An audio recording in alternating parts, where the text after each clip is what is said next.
Good afternoon, everybody. I'm Marco, and I'm very happy to talk today with Generali about the attribution chaos. And with me is Romina, which is from Generali and the digital lead of the marketing aspect. So maybe Romina, you can shortly introduce yourself. Hi, I'm Romina, and I've been working as a media managerin for the past 11 years already. And since the last 3 years, I'm working at Generali Austria as a digital media expert. And as a media managerin in the past 11 years, and especially as a digital media managerin, I'm working with a lot of data and figures. So for me, it is very important that I'm able to trust into the data I'm working with and into my reports in order fulfill my job and achieve and support the goals my company has for me. That's the reason why I'm here today together with Marco from Nexoya to be able to share our story, which we have been working on with our teams in the past 12 months about cross-channel optimization and the associated attribution issues. Yes, thank you, Romina. And as I said, I'm Marco. I'm the co-founder of Nexoya. We are a scale-up based in Switzerland who focuses on the cross-channel attribution and optimization part. And thanks to the story which we'll talk today, we really had kind of a breakthrough in that in the last couple of months, and we will talk about that today. So I'm very happy to have you all here. And yes. To give you a better idea of who we are and how our business works, let me share a few facts. Generali is operating in over 50 countries worldwide. Generali Austria had a revenue of 3.1 billion in 2024, and we are the third biggest insurance company in our country. For us, it is a crucial asset to have 1,800 customer advisors in place because our company is relying heavily on direct human contact. So for this, our 1,800 agents are very important in terms of generating business sales, because nearly 100% of our business sales are achieved by our agents. But if we take one step back and talk about business opportunities, we see a clear difference on that, because our business opportunities are still happening mainly through offline touch points, but there's also a crucial point on online touch points to get a chance on business opportunities. While if we talk about the offline touch points, we see a share of 80%, which are responsible for our business opportunities. But within these 80% of our offline business opportunities, we only address around 5% of potential new customers. This is due to the fact that within the offline touchpoints, we are mainly addressing and getting into touch with existing customers. While we have the chance with our online touchpoints and on our online business opportunities to address around 60% potential new customers.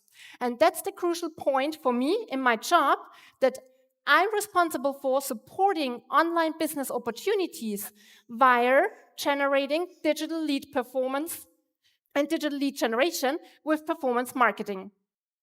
For this, I need to maximize my media invest efficiency for a higher lead volume, and I need to optimize my lead quality performance for a higher sales rate in the end.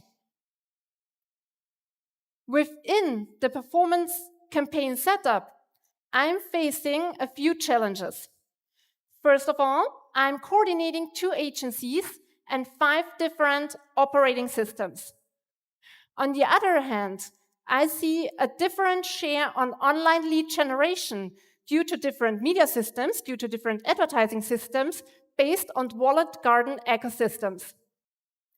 And the third point I want to make, and it's the most crucial challenge for me actually, is the isolated view on our single source of truth. It's about the data warehouse Generali has, where the real and actual online leads are coming in.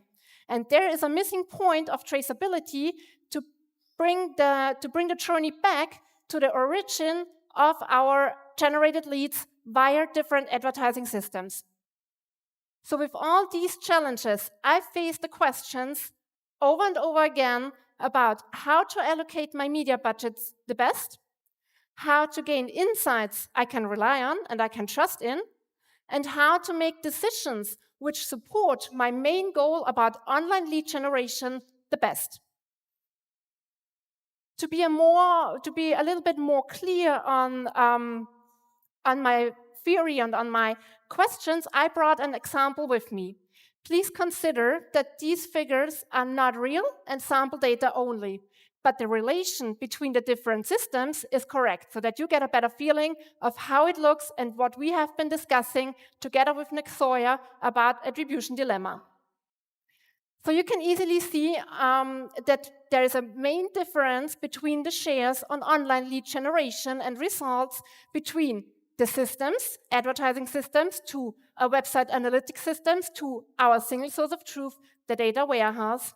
And there's also a difference between each channel I'm using for my performance marketing setup.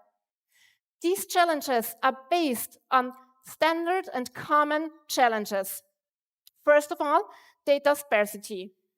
Then we have the missing consent data, and we are faced with lead duplicates due to a very high share on view-through conversions. The impact on our report and our data is results are not directly comparable. So let me ask you in the audience to get you a little bit involved with us, who is trusting into their analytic data and into your attribution today in here? Who is trusting into your data, into your attribution? Okay, let me show you something, no worries, you are not alone. It's about 61% of marketing experts which are already not satisfied with their attribution today.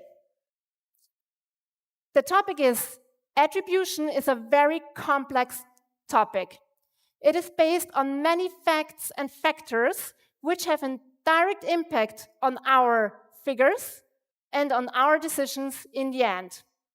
So Marco, do you have an idea how to proceed on that topic and how to make it better? Thanks, Romina. That's actually almost how she said it 16 months ago-ish. And we said, like, no, we don't know. But we were open to go on a journey together and actually figure out, okay, how can we solve this puzzle? And what's actually the problem today when you are a brand like Generali and really want to solve this, tackle this issue, right? So what can you do today? And I mean, nobody raised a hand. So you probably tried also a couple of things. So we looked into different things are possible. Today, there's obviously what I call the deterministic attribution approach, where you try to figure out who clicked when, where, which signals do you have, and then you can attribute the respective channel, right? That works for a very low friction e-commerce transaction. It gets harder for more view-through conversions, right? And also all the reasons Romina mentioned, multi-device tracking, browser, iOS 27, very good topic to talk about, right? All make this harder and harder. Yeah, you can maybe try server-side tracking and it's a little bit better, but at the end, the regulations will also pick up to things like fingerprinting, so you're back at number one, right? So today, the deterministic attribution, in most cases, is just very, very hard. And, or better say, it's not possible, right? And if you find a way, just tell me, right? I would be really interested to find a proper way which is also statistically profound, right? But that's a fact. So we looked into other ways. What could be the opposite of doing a deterministic approach, right? Well, there's another world which is called probabilistic attribution, right? Where you take statistics and signals and you try to mimic what happened in the past. How does my customer journey work, right? And there are many, many ways how you can do that there. And you might want to say, yeah, sure, we know it's MMM. Yes, that's one of the probabilistic methods. But the problem with all these methods is to make them really proper, you need to try out things.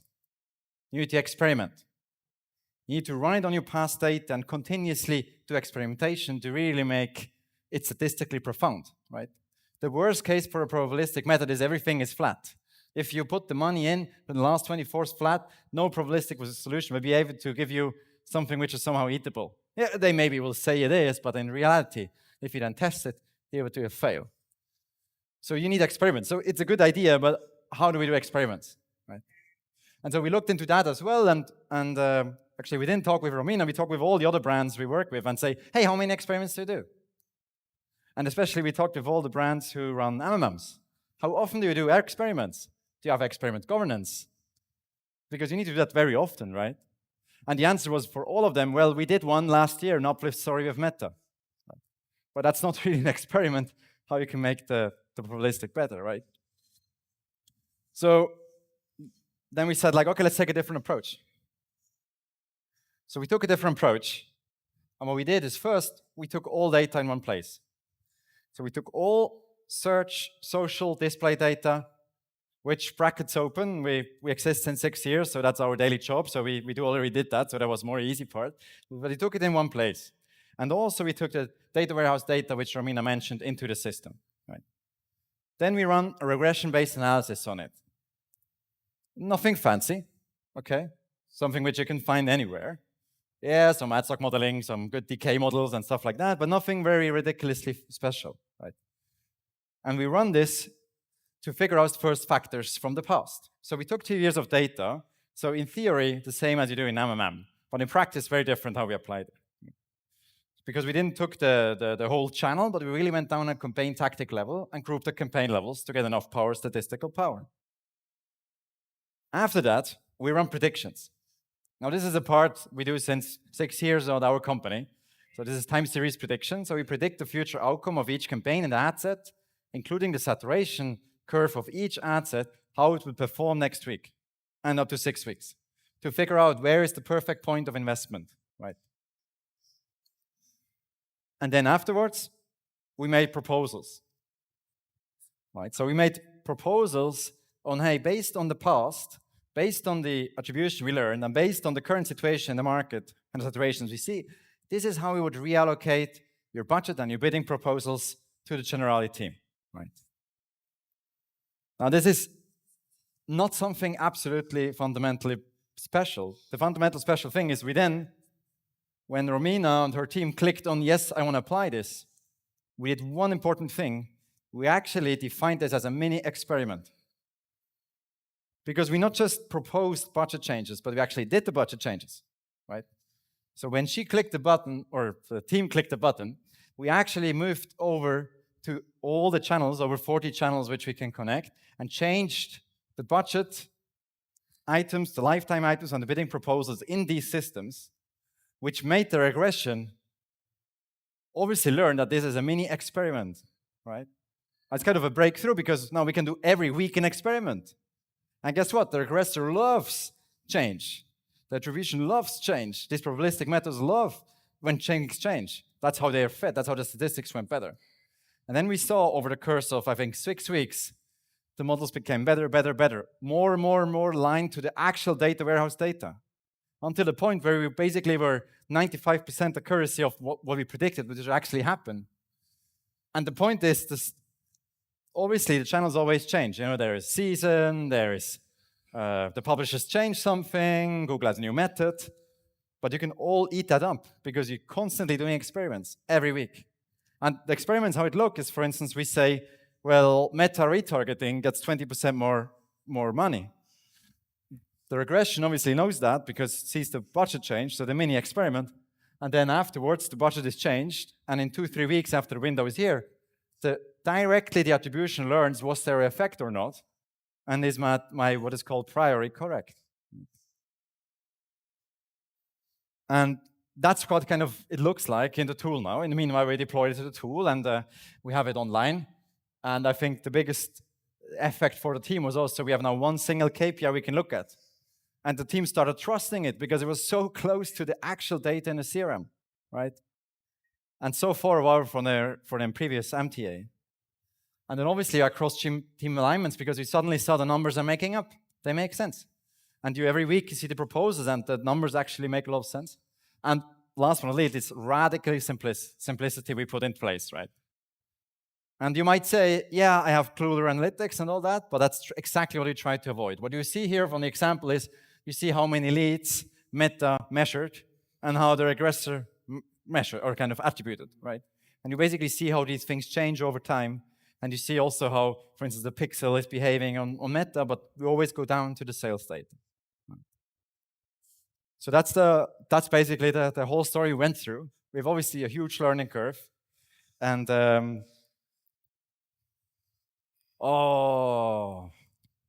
this would be a Giphy. The guy told me it's a PDF. Why do you give me a PDF? Okay, so the guy will come out like that and be like flowers. Okay, so wait, I do it again. He will be like flowers. So so with that, I give over to Romina, because that's kind of to back to your question, how do we solve it? That's the way we found, and for us, we believe strongly it's kind of a breakthrough. We now deployed it in a large neobank. We deployed it in e-commerce. As we speak, we prepare to deploy it in 10 more brands, because we think it's really a way doing these experiments makes regression so good. And as we did media buying for the last 7 years, we really know how to change these bidding proposals very well, and then the effect goes into part, right? And with that, handing over to Romina to basically summarize also what's the effect on the team, obviously, and for you. So I'm pleased to take the flowers with me, of course, because the main impacts, or the very early impacts, we could already see and feel at the very beginning of our journey together, is the impact of transformation. So meaning that we already could see a difference and an improvement in terms of how we have been reporting, reviewing, discussing, and deciding on our performance optimizations. Because with the agencies together on all different operating systems, we had a clearer picture and had the chance to not only look at historical data and decide on, okay, how to do the next months, how to spend the budgets, how to focus on which campaign structure, to push which audience. Yeah, it all got more automated and dynamically for us. The other impact we could see and had was already about having a look at one KPI. So what do I mean by that? I've mentioned it several times at the beginning. Our main KPI to support the online business opportunities is about online touchpoints, so about online lead generation. And for us, of course, we are also doing full marketing funnel. Yeah, we are streamlining it through awareness, through consideration, and through performance. But in the end, we need to try to evaluate each funnel phase to one dedicated KPI, the online lead conversions. And with Nexoya, with the approach of Nexoya, we got the chance to look through all the agencies and through all funnel marketing phases on one KPI, on the online lead generation. Even though if we have different KPIs for optimization in place, for awareness we are optimizing towards viewability.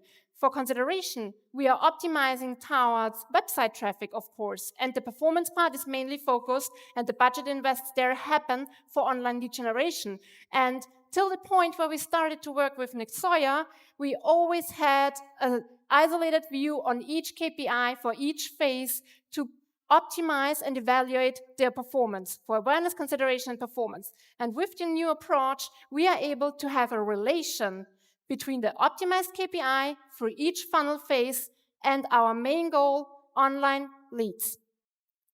And the latest and actual impact and success we had was about an increase on our online lead conversions, about almost 90%, since we had the changes Marco explained in place in the first half year of 2025. And I think what is important to talk about here, right? The 18%, I know it's also where we got excited, right? Because that's not a conversion metric on Google Analytics we're talking about, right? It's not a pixel on Meta which gives good leads. It's actually leads in their CRM system in the data warehouse. And we could prove with the system of improving attribution and then really moving the budget in the right place at the right time, it has tremendous impact into the overall system, right? And bottom line, obviously, this is, let's say, suddenly the marketing discussion with the sales team is very different because you can show bottom line impact directly, right? Which I think was a big success also for the team. Yes. Cool.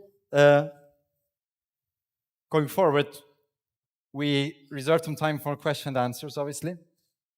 So happy to take questions. It's a kind of a breakthrough for us on how we do it. And we also perceive it with many brands we talk to. So very open for questions, discussions, which we can take. Thanks so much for the session, very insightful. Maybe could you give a little bit of context about what was the biggest challenge in activating the Nexoya platform? So of course you can imagine that there are several discussions and approval processes internally in our company about adding a new system, adding a new tool, sharing also data like our sales and our lead data.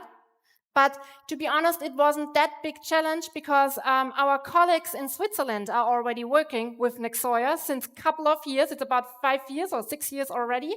So there we had a big advantage in terms of arguing that we also want to do that in Austria, that we also want to work together with Nexoya. The extended version or the upgrade we had in Austria was that in place what we mentioned right now about the attribution dilemma, about the attribution chaos, and the media mix modeling approach, yes. Thank you. The media mix modeling approach to put it into our data setup. If a client approaches you and then you try to connect everything and you see that all of the marketing channel data is completely messed up, how do you handle that? Connecting, yeah, that's fully, or if we connect all the systems, did I get it right? Yes. So we fully connect all the systems with OAuth plugins, so you just click and then it's connected. Obviously for the sales data, there's different process in place for uploading or email dropping, but exactly, yes. I mean, if you find out that the tracking is very falsely implemented and there are issues on the data that you have on these platforms, how do you handle that, or did that ever happen? Yes, I mean, we obviously gaps in the time series, which you talk about, right? So if their tracking is failing or suddenly you have the pixels not working, that's what you mean, right? So what we detect very fine granular changes in the time series and then flag them very fast. So you see that, hey, the optimization couldn't run because there is data missing, right? Because all the data in your funnel is important to detect saturation curves, yes. So that's automatically detected. Yes, it's kind of an anomaly detection process in the time series. Thanks a lot for showing up here, and I hope you learned something very new here. And also, that's why I'm weird like that, right? So we're a cross-channel co-pilot. So happy to have you at the booth right there. There's also Swiss chocolate there. Until there is last, so I don't know how much is last, but there should be still some. Thank you very much, and a wonderful conference.